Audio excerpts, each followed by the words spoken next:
Bonjour à tous et à toutes et bienvenue pour une nouvelle vidéo de la série Get Good. Aujourd'hui on va voir comment faire un On-Component Begin Overlap pour vérifier qu'on passe à travers une box de collision ou pas. Alors je suis sur le template Third Person Character, j'ai déjà ouvert le BP Third Person Character juste ici, qui nous est donné par le template, et on va venir, pour notre projet, créer un nouveau blueprint. On va faire clic droit, Blueprint Class, et on va créer un acteur. Je vais l'appeler BP Collision.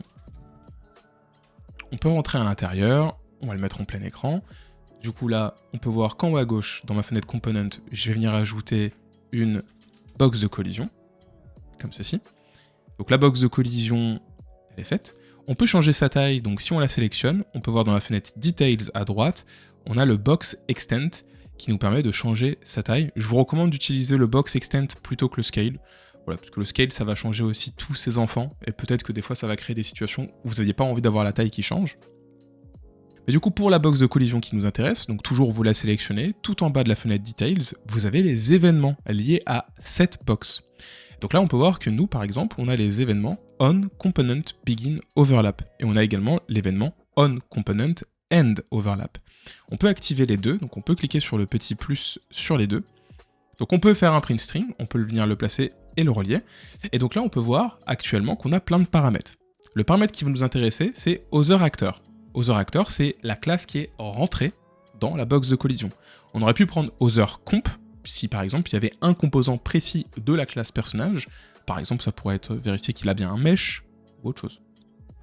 Et après il y a d'autres paramètres, notamment le Sweep Result, qui est une structure qui nous donne plein de paramètres, par exemple de où il est rentré dans la boîte, ce genre de choses. On peut la recombiner, on ne va pas l'utiliser. Donc là moi je vais mettre ça de couleur jaune, et je vais venir faire la même chose lorsqu'on end overlap, et au lieu que ce soit jaune, je vais venir le mettre en vert. Donc là, maintenant, il faut le placer in-game. Donc par exemple, BP collision, je vais le mettre juste ici. On peut cliquer sur play, et bon, on le voit pas. Alors pour m'assurer qu'on le voit, je vais venir faire en sorte que la petite box de collision, on la voit in-game. Donc vous la sélectionnez, et dans la fenêtre Details, vous allez écrire dans la barre de recherche Hidden in-game, et vous allez décocher. Et donc là, normalement, si je clique sur play, je devrais la voir. Donc là, je peux rentrer dedans. Et si je rentre dedans, ça apparaît en jaune parce qu'on a Begin Overlap. Et si je sors, on a End Overlap, ça l'affiche en vert. Après, si vous voulez avoir quelque chose qui détecte tant qu'on est dedans, pour par exemple faire des dégâts, là, il faudrait lancer un timer ou quelque chose. Et ça sera pour une prochaine vidéo. Vous savez désormais utiliser le On Component Begin Overlap pour vérifier si vous êtes dans quelque chose ou pas. Merci beaucoup d'avoir regardé cette vidéo, j'espère qu'elle vous a plu et que vous avez appris plein de choses. N'hésitez pas à me dire en commentaire quelles fonctions vous souhaiteriez voir sur Unreal et qu'est-ce que vous voudriez essayer d'apprendre. Je vous dis à la semaine prochaine pour une nouvelle vidéo, ciao tout le monde.